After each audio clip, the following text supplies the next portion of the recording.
Nuclear weapon, an explosive device whose destructive force comes from the release of energy that accompanies the splitting or combining of atomic nuclei.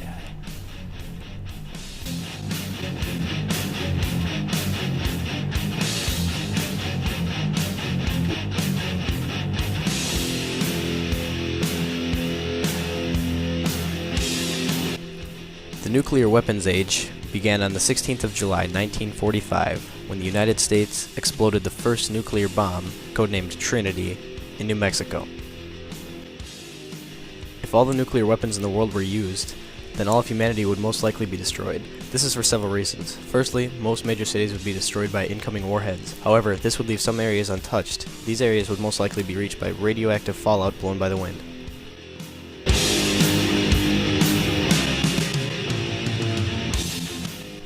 Later, the world would go into what is called nuclear winter. Global temperatures will greatly drop, as well as the amount of sunlight received by the Earth. With lack of sunlight, most plants will die, resulting in a lack of food for remaining animals. The combination of radioactivity, lack of food, and lowering temperatures could cause a nuclear holocaust, with the chances of human survival being very low.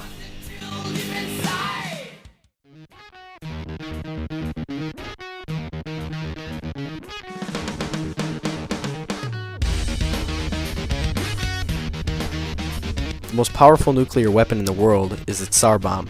Developed by the Soviet Union, it weighs 60,000 pounds, is 26 feet long, and 7 feet tall. It has a yield of about 50 megatons of TNT.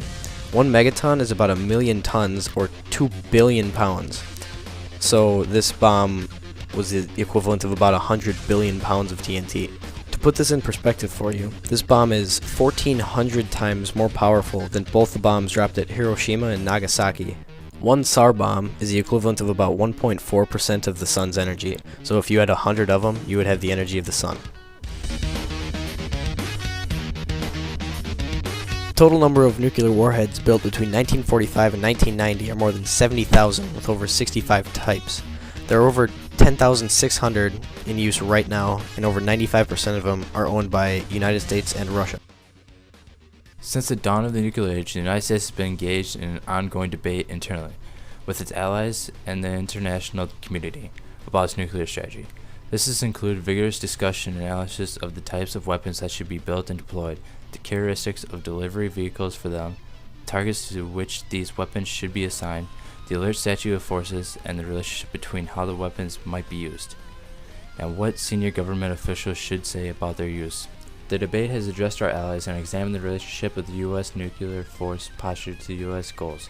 In recent times, it has focused in detail on how far and how fast nuclear force reduction should proceed. This chapter deals with the nuclear issues that bear on U.S. security and immediate future, that is, the next 2 decades.